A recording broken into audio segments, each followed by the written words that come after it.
오늘 우리는 성령 강림주일로 지킵니다. 성령 강림주일은 기독교 3대 절기로 아주 중요한 절기라고 할 수가 있습니다. 예수님이 태어난 것을 기념하는 성탄절, 또 예수님이 부활하시는 것을 기념하는 부활절, 또 오순절 성령 강림절이 참 중요한 것은 강림절을 통해서 교회가 탄생했기 때문입니다.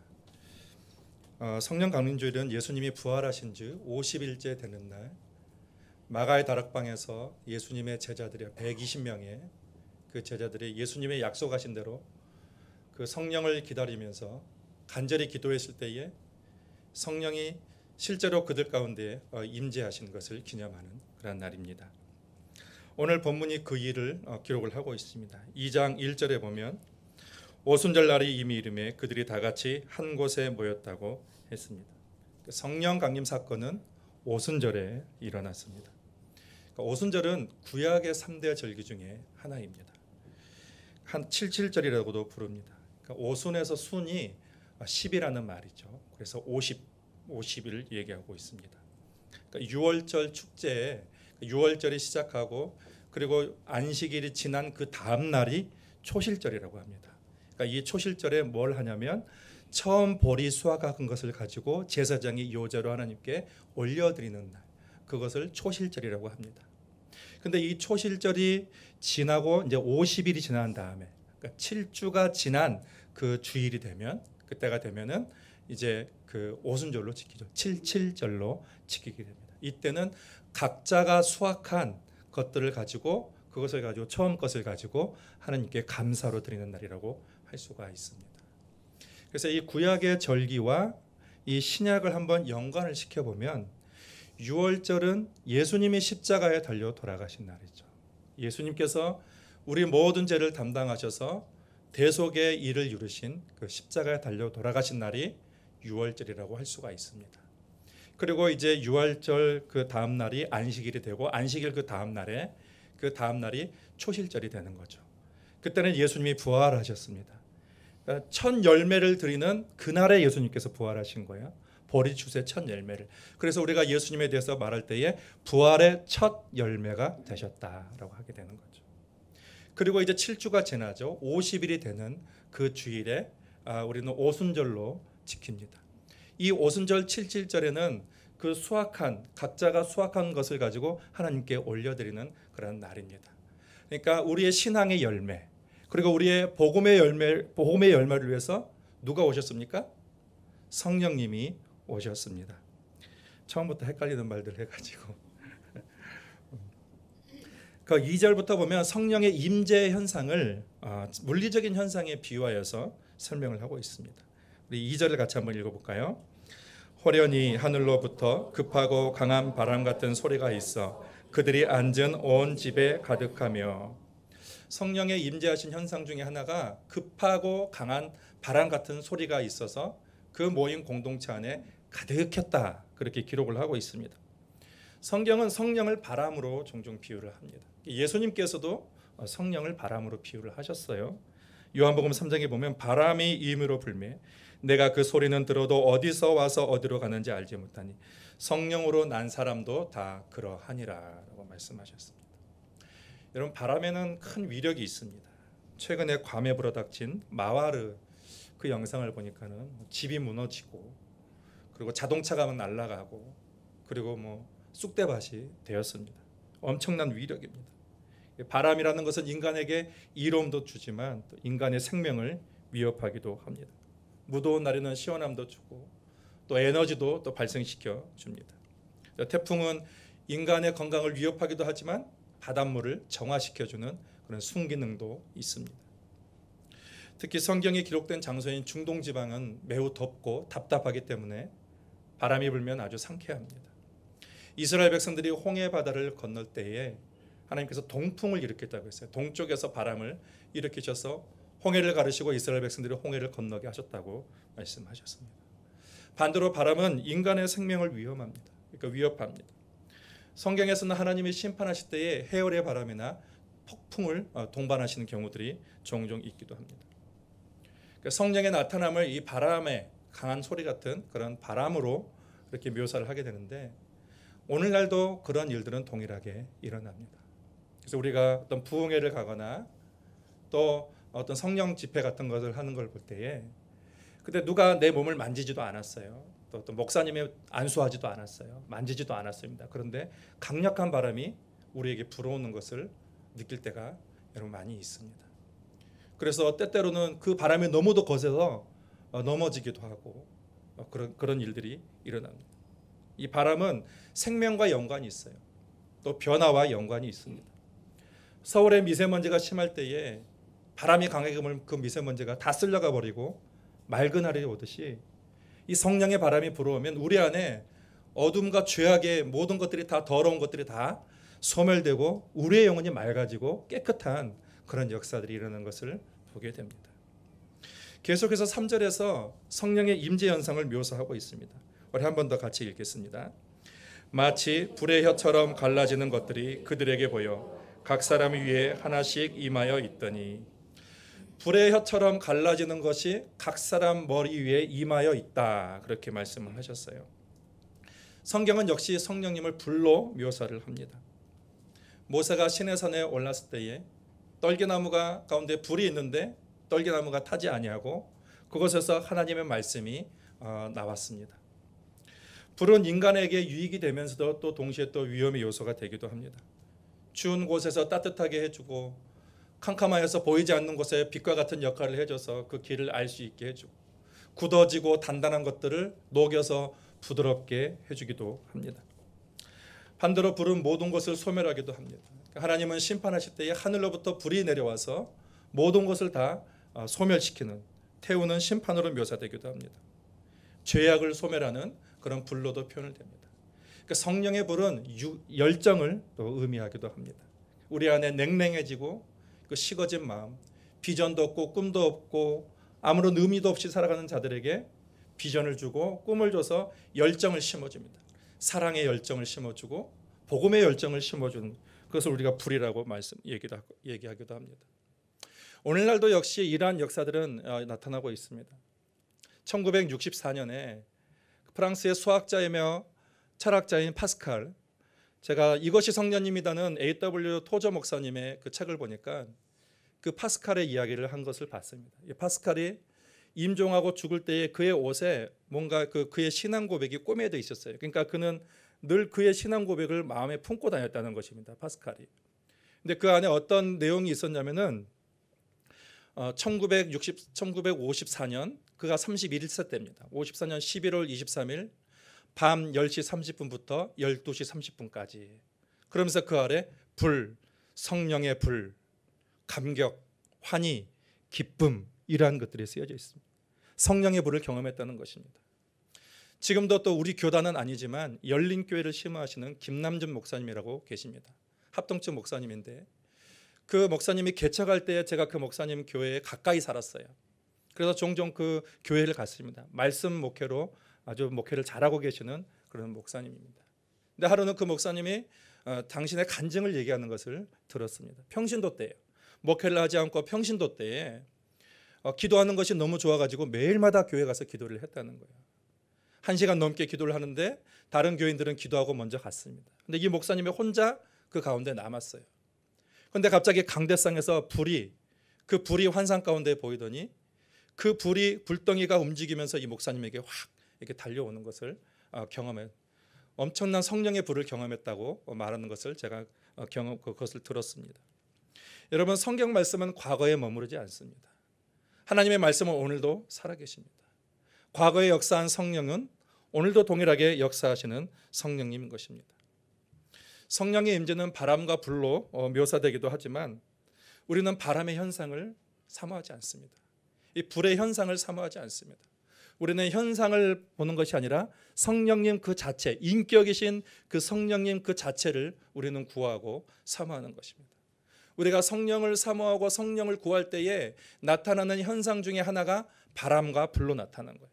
성경에는 성령에 나타나는 그런 현상을 여러 가지로 묘사를 하고 있습니다. 그래서 우리의 관심은 이런 어떤 외적인 현상 그런 것이 아니라 성령님, 인격이신 성령 그 자체, 그 성령 자체를 우리는 추구하고 구하며 성령님과의 친밀한 관계를 우리는 추구하고 있는 것입니다. 성령을 불과 바람으로 그렇게 상징하는 이유는 아마도 그 영향력과 파급력 때문에 그런 것 같습니다. 거센 바람, 또 활활 타오르는 그 불은 큰 영향이 있습니다. 엄청난 파급력이 있습니다. 성령의 불이 떨어지고 성령의 바람이 불면 이 죄악이 다 쓰러져 버리는 것입니다. 생명을 회복하고 부흥의 불길이 활활 타오르고 임하게 되는 것입니다. 4절부터는 성령이 임했을 때에 어떤 결과가 나타나는지를 말씀하고 있습니다. 우리 4절 한번 또 같이 읽겠습니다. 그들이 다 성령의 충만함을 받고 성령이 말하게 하심을 따라 다른 언어들로 말하기를 시작하니라. 성령 임재의 결과, 그들이 성령으로 충만했다라고 했습니다. 성령으로 충만한다는 것이 뭘까요? 무엇을 얘기하는 걸까요? 성령으로 충만한다는 것. 성령을 받으면 다 성령으로 충만해지는 걸까요? 여러분, 성령을 받는 것과 성령으로 충만해지는 것은 서로 구분되어져야 합니다. 예수 믿는 사람은 다 성령을 받은 사람이에요. 그러니까 내가 예수님을 주로 고백한다, 그러면 이미 다 성령을 받은 사람입니다. 고린도전서 12장 3절 말씀에 보면 그러므로 내가 너희에게 알리노니 하나님의 영으로 말하는 자는 누구든지 예수를 저주할 자라 하지 아니하고 또 성령으로 아니하고는 누구든지 예수를 주시라 할 수 없느니라. 성령으로 아니하고는 누구든지 예수를 주시라 할 수 없느니라라고 했어요. 이것을 다르게 얘기하면 성령으로만 예수를 주로 고백할 수 있다는 것입니다. 그러니까 만일 여러분이 그리스도를 나의 주로 고백하고 예수님을 영접하고 예수님을 믿고 있다면 이미 성령을 받은 분이라는 것입니다. 그래서 주님을 고백한다면 여러분은 자의로 고백하는 것이 아니에요. 성령께서 여러분에게 은혜를 베푸셔서 그 성령의 은혜로 고백을 하고 있는 것입니다. 그리스도를 믿고 주로 고백하는 자는 성령을 받은 것이다. 성경이 그렇게 우리에게 말씀해 주고 있습니다. 그러면 성령을 받았다고 해서 다 성령 충만한 것인가? 성령을 받았다고 해서 다 성령 충만한 것은 아닙니다. 그리스도를 믿고 성령을 받았어도 얼마든지 성령 충만하지 않을 수 있습니다. 믿음이 있어도 성령으로 살지 않는 사람들은 얼마든지 많이 볼 수가 있습니다. 믿는다고 하면서 성령으로 충만한 것이 아니라 육으로 충만한 사람들이 너무도 많이 있습니다. 그래서 바울은 갈라디아서 3장 3절에서 이렇게 경고했습니다. 너희가 이같이 어리석으냐? 성령으로 시작하였다가 이제는 육체로 마치겠느냐? 바울은 시작은 믿음으로 했고 성령으로 시작했지만 육체로 마치는 삶, 육체로 사는 삶에 대해서 바울은 경고를 했습니다. 영으로 시작했으면 영으로 살아야 하는 것이 당연한 것입니다. 그런데 영으로 시작했으나 그의 생각하는 것, 그의 삶, 모든 것이 다 육신에 속해 있는 모순적인 삶을 살고 있는 그리스도인들이 너무도 많이 있다는 것입니다. 예수를 믿고 새신자 교육을 받고 세례를 받고 제자 훈련을 받아서 성경에 관한 많은 지식을 가지고 있어도 그것이 반드시 그 사람을 영의 사람으로 만들어주는 것은 아닙니다. 성경을 많이 알고 때로는 신학을 공부했다고 그것이 그를 영의 사람으로 만들어준다는 보장은 없습니다. 물론 성경을 지식을 많이 알면 알수록 영의 사람으로 살아갈 가능성은 훨씬 높다고 할 수가 있습니다. 그렇지만 제자 훈련을 받고 성경을 수백 번 통독을 했어도 그런 사람 때문에 오히려 교회가 갈등을 일으키고 문제를 일으키고 다툼을 생기는 것들을 우리는 너무도 많이 봤습니다. 많이 안다고 교만하고 다른 사람 무시하고 자신의 잣대로 타인을 비판하고 공동체에 전혀 덕이 되지 않는 그런 사람들도 우리는 많이 봤습니다. 상처 입고 교회 떠났다는 사람들의 말을 들어보면 대부분 그런 분들이에요. 많이 안다고 하는 분들입니다. 많이 공부했다고 하는 분들이에요. 물론 아닌 분들도 있죠. 그런 분들 중에 성경을 많이 알면서도 영으로 교회를 잘 섬기는 분도 계시지만 오늘날 한국 교회를 위기로 몰고 가는 사람들의 대부분은 뭐예요?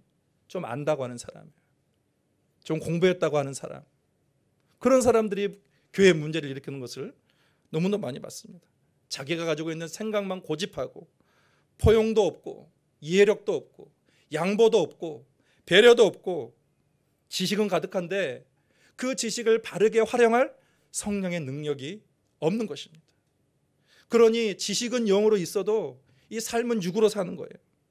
빠짐없이 주일 예배를 드리고 여러 가지 봉사를 한다고 해서 그것이 반드시 성령으로 살고 있다, 그렇게 증거라고 할 수는 없습니다. 여러분, 성령으로 살지 않아도, 성령으로 하지 않아도 얼마든지 예배 드릴 수 있어요.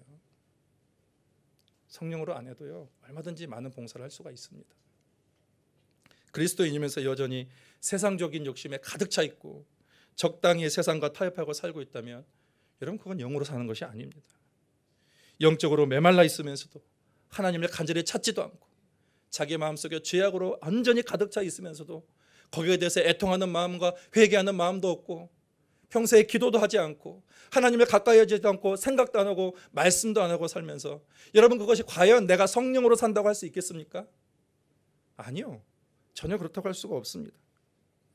여러분, 성령으로 그리스도인이 되었다면 우리는 성령으로 살아야 되는 거예요. 그리고 그 삶은 성령으로 마무리가 되어야 되는 것입니다. 그런 삶을 성령 충만한 삶이라고 합니다.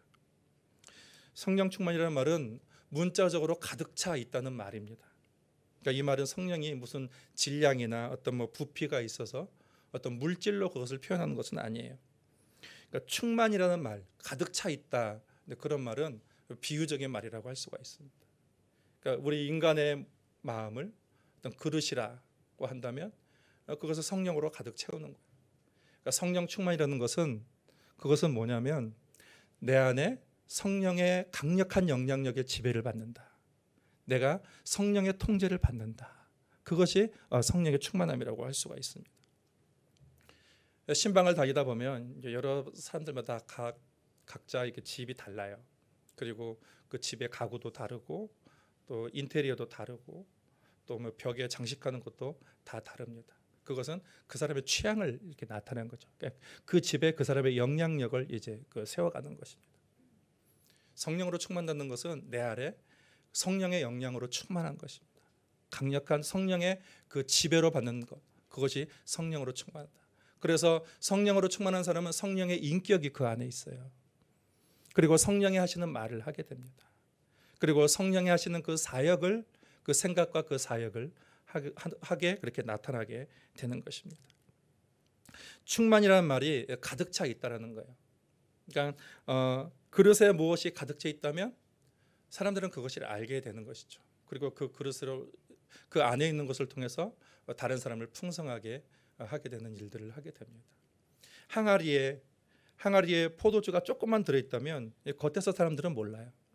자세히 살피고 봐야 여기에 포도주가 있구나라는 것을 알 수 있게 됩니다. 근데 항아리에 포도주가 가득 넘쳐 있으면 그 포도주가 흘러 넘치는 것을 통해서 사람들이 멀리 있어도 저 안에 포도주가 가득 담겨 있구나라는 것들을 알 수 있게 되는 것이죠. 그래서 사람들이 그걸 통해서 즐거움을 누릴 수 있게 되는 것입니다. 제가 이런 말을 한다고 해서 제가 포도주를 먹는 건 아닙니다. 그러니까 가죽 부대에 포도주가 조금밖에 없으면 사람들이 잘 몰라요. 그런데 포도주가 가득 넘쳐 있으면 사람들은 금방 알 수 있게 되는 것입니다. 여러분, 성령 충만한 사람이 이와 같습니다. 성령 충만한 사람은 그 안에 성령의 인격과 또 성령의 그 사역과 성령의 생각으로 충만해서 사람들이 알게 됩니다. 저 사람은 성령이 충만한 사람인지 아닌지를 알게 되는 것입니다. 그리고 그것이 사람을 살리고 또 사람을 세우는 그런 영향력으로 나타나게 되는 것이죠. 오늘 초대교회는 오늘 오순절날 성령의 충만함을 받았다. 마가의 다락방에 있던 사람들 모두가 성령의 충만함을 입었다, 그렇게 했습니다. 그들은 성령 충만 그대로 머무는 것이 아니라 성령 충만하면서 외적인 어떤 현상들이 나타나게 돼요. 성령 충만한 사람에게서 나타나는 그런 현상들이 있습니다. 그 외부적인 현상은 말의 변화였습니다. 4절 한번 더 읽겠습니다. 그들이 다 성령의 충만함을 받고 성령이 말하게 하심을 따라 다른 언어들로 말하기를 시작하니라. 성령의 말하게 하심을 따라 성령의 인도하심을 받고 말하기를 시작했다. 말의 변화입니다. 여기 지금 우리가 보고 있는 성경에는 다른 언어라고 있습니다. 그렇지만 우리가 전에 봤던 개역 한글판은 다른 방언이다, 그렇게 얘기했습니다. 그리고 현대인의 말에는 알지 못하는 외국어다, 그렇게 번역을 했습니다. 성령 충만에서 나타나는 그런 현상은 말의 변화입니다. 말은 그 사람의 인격이라고 합니다. 그 사람의 속이 무엇이 있느냐에 따라서 그 말을 통해서 드러나게 되죠. 그래서 어떤 사람과 대화를 계속하다 보면 그 사람 속에 어떤 것이 담겨 있는지 우리는 알 수가 있습니다. 그런데 사람들은 말을 교양 있게 할 수가 있어요. 포장해서 할 수가 있습니다. 체면 때문에 다른 사람 앞에서 얼마든지 부드럽게 미화해서 말을 할 수가 있습니다. 속은 그렇지 않은데 겉은 얼마든지 좋은 말로 사람들에게 그렇게 들리게 할 수가 있습니다. 그러면 언제 그 사람의 됨됨이가 나타나는가? 그것은 체면 차릴 필요가 없는 사람과 함께 있을 때, 그럴 때에 그 사람의 됨됨이가 말을 통해서 나타나게 됩니다. 가령 나와 가까이 있는 사람, 가족이라도 할 수 있겠죠. 가장 가까이 있는 사람에게 하는 말이 그 사람의 됨됨이입니다. 그리고 나보다 약자인 사람, 나보다 약자인 사람에게 어떻게 말하느냐에 따라서 그것을 보면 그 사람의 됨됨이를, 그 사람의 속에 어떤 것이 있는지 우리는 알 수가 있습니다. 성령 충만한 사람에게 나타나는 특징은 말의 변화예요. 언어의 변화입니다. 성령 충만을 입은 초대교회 교인들은 그들이 새로운 언어를 했어요. 새로운 말을 했습니다. 성령의 인도하심을 따라, 성령의 인도하심을 따라 했다는 것입니다. 그 말을 들은 사람들은 모두 놀랐습니다. 오순절을 맞이해서 절기를 지키기 위해서 세계 곳곳에 흩어졌던 그 디아스포라 사람들이 다 이게 절기를 지키기 위해서 예루살렘 성에 모였습니다. 그들은 유대인의 언어도 알 뿐만 아니라 또 그들이 살고 있는 그 외국의 그 언어도 알고 있습니다. 그런데 외국에 한 번도 나가보지 못한 그런 사람들이 그들이 다 알아듣는 언어로 말을 하는데 그 말이 하나님의 큰 일을 얘기했다라는 것입니다. 여러분 참 부럽지 않습니까? 그 성령 한번 잘 받아가지고 외국어를 할 수 있다는 것은 참 부러운 일입니다. 11절에 보면 그레데인과 아라비아인들이라 우리가 다 우리의 각 언어로 하나님의 큰 일을 말함을 듣는도다. 그들이 말하는 것은 세상의 말이 아니었어요. 난 세상의 정보가 아니라 하나님의 큰 일을 말했다고 했습니다. 하나님의 구속 역사를 말한 것입니다. 여러분 그들은 평범한 유대인이에요. 선생이 아닙니다. 그런데 선생도 아닌 그들이 성경을 완전히 꿰뚫어서 사람들에게 얘기하고 있는 거예요. 구약 성경 전체를 다 꿰뚫어 가지고 하나님이 하신 역사를 사람들에게 설교하면서 얘기를 하고 있는 것입니다. 이들은 학자도 아니에요. 신학자도 아닙니다. 그런데 성경에서 해결하지 못한 신학자들이 해결하지 못한 그러한 성경 말씀까지도 다 풀어서 해석하고 설명하는 것을 보고 사람들이 놀라게 된 것입니다. 그들은 하나님 자랑했어요. 그리고 하나님과 그분이 하신 일을 자랑했습니다. 그랬더니 두 가지 반응이 나왔습니다. 12절과 13절입니다. 다 놀라며 당황하여 서로 이르되 이 어찌 된 일이냐 하며 또 어떤 이들은 조롱하여 이르되 그들이 새 술에 취하였다 하더라. 두 가지 반응이 나타났습니다. 어떤 사람은 놀랐어요.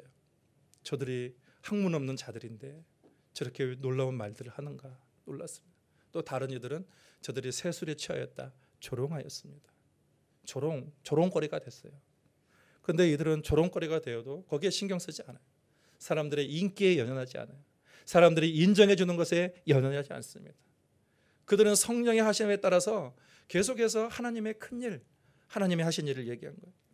그들이 한 설교는 성령의 약속을 얘기한 거죠. 그들이 지금 이렇게 방언으로 얘기한 그 성령의 약속에 대해서 얘기하고 예수님께서 십자가에 달려 돌아가셨다가 다시 부활하실 것에 대한 그런 성경에 있는 구약 성경에 있는 말씀을 들어서 그것을 풀어서 설명을 한 것입니다. 그랬더니 놀라운 일이 일어났습니다. 2장 41절에 보면 그날의 신도의 수가 3,000이나 더했다 그렇게 기록을 하고 있습니다. 여러분 어떻게 한 번의 설교로 3,000명의 사람들이 예수님을 믿을 수 있을까요? 성령의 역사라고밖에 설명할 다른 방법이 없습니다. 초대교회는 성령으로 충만한 교회였습니다. 성령을 사모했고 성령을 기다렸습니다. 예수님의 약속 때문이죠. 내가 아버지께 구하면 아버지께서 또 다른 보혜사를 너에게 보낼 것이니 그가 너희에게 진리로 인도할 것이다. 내가 말한 것을 다 생각나게 하리라. 오직 성령이 너희에게 임하시면 너희가 권능을 받고 예루살렘과 온 유대와 사마리아와 땅끝까지 이르러 내 증인이 되리라. 예수님께서 누가복음에 보면 마지막으로 하신 말씀이 뭐냐면 너희는 위로부터 능력이 입힐 때까지 이 성에 머물라라는 말씀이었습니다. 예수님은 제자들의 약속을 믿고, 제자들은 예수님의 약속을 믿고 오로지 기도했다라고 했습니다. 성령으로 충만해졌어요. 그들의 말이 달라졌습니다. 하나님의 은혜를 노래하고, 그리고 하나님을 자랑하고 하나님의 역사를 높였습니다. 그들을 통하여서 복음의 능력, 하나님의 나라가 이루어졌습니다. 많은 사람이 자복하고 회개하고 믿었습니다. 여러분, 교회는 성령으로 시작을 했습니다. 그러면 성령으로 살아야 되는 거죠. 여러분도 성령으로 시작을 했다면 어떻게 될까요? 성령으로 살아야 되는 것입니다. 성령으로 살고 성령의 역사를 이루기를 주님이 원하십니다. 여러분, 우리가 육신적인 방법으로는 아무것도 할 수 없어요. 성령이 아니고서는 우리가 아무것도 행할 수가 없습니다. 성령 충만을 받기 위해서 제자들이 한 행동이 1장 14절에 기록이 되어 있습니다. 우리 마지막으로 같이 읽겠습니다. 여자들과 예수의 어머니 마리아와 예수의 아우들과 더불어 마음을 같이하여 오로지 기도에 힘쓰더라. 아멘. 그 다음 구절에 보면 120명이 됐다. 그 자리에 모인 사람이 120명이 됐다. 여기서 뭐라고 했어요? 오로지 기도에 힘쓰더라. 기도를 했다는 것입니다. 기도에 전념을 했다. 절대적으로 기도했다. 그렇게 얘기했습니다. 그랬을 때 성령을 받게 된 것입니다. 여러분, 우리 교회도 성령을 간절히 사모하는 교회가 되었으면 좋겠습니다. 여러분, 오늘부터 집에 가셔서 여러분 기도하십시오. 집에 가서 다른 거 하지 마시고, 다른 것도 하시지만 여러분 성령 충만을 위해서 기도하시길 바랍니다. 내가 성령으로 충만하고 우리 가정이 성령을 충만하기 위해서 여러분 집에 가서 제발 다른 거 하지 마시고 엉뚱한 거 하지 마시고 여러분 기도하시길 바랍니다. 여러분 구역 모임 때 기도하십시오. 구역 모임 때 성령으로 충만한 그런 교회가 되기 위해서 기도하시길 바랍니다. 성령으로 충만한 내가 정말로 성령으로 시작했으면 성령으로 살 수 있도록 여러분 기도하시길 바랍니다. 여러분 일터 가서도 그렇게 기도하십시오. 성령으로 일할 수 있도록 그렇게 기도하시길 바랍니다. 여러분 성령 강림절은 기념하는 것으로 끝나는 것이 아니에요. 기억하는 것으로 끝나는 것이 아니에요. 기념이라는 헬라어가 아난네시스라는 단어입니다. 이 아난네시스는 기억하는 것 더하기 오늘날 삶의 현장에서 똑같이 경험하는 것까지 포함이 되는 거 있습니다. 성령 강림절이에요. 우리는 그냥 주일로 그냥 끝내버리는 것이 아니라 성령으로 충만해야 돼요. 성령을 받아야 되는 거죠. 성령을 구하는 여러분 우리 모두가 될 수 있기를 바랍니다. 성령으로 충만하시기를 바랍니다. 성령으로 시작해서 성령으로 말하고 성령으로 생각하고 성령으로 사역하는 가운데에 참으로 하나님의 큰 능력이 우리 모든 삶 가운데 나타날 수 있기를 주님의 이름으로 축복합니다. 하나님 아버지, 우리가 성령님을 사모합니다. 주님께서 약속하셨습니다. 너희는 능력으로 입힐 때까지 성령을 기다리라, 그렇게 말씀하셨습니다. 하나님 아버지, 우리가 그렇게 성령을 기다리고 성령을 사모하고 성령을 추구하는 우리 모두 교인들 되게 하여 주시옵소서. 이 시간 우리가 성령을 구하오니 오순절 마가의 다락방에 임하였던 바람같이 불같이 임하였던 그 성령이 오늘 이 자리에 충만하게 임하게 하여 주시옵소서.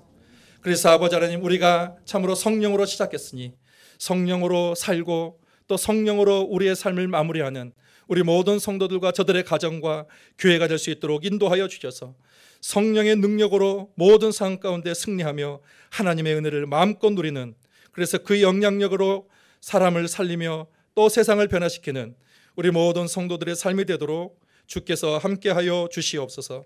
예수님의 이름으로 기도하옵나이다. 아멘.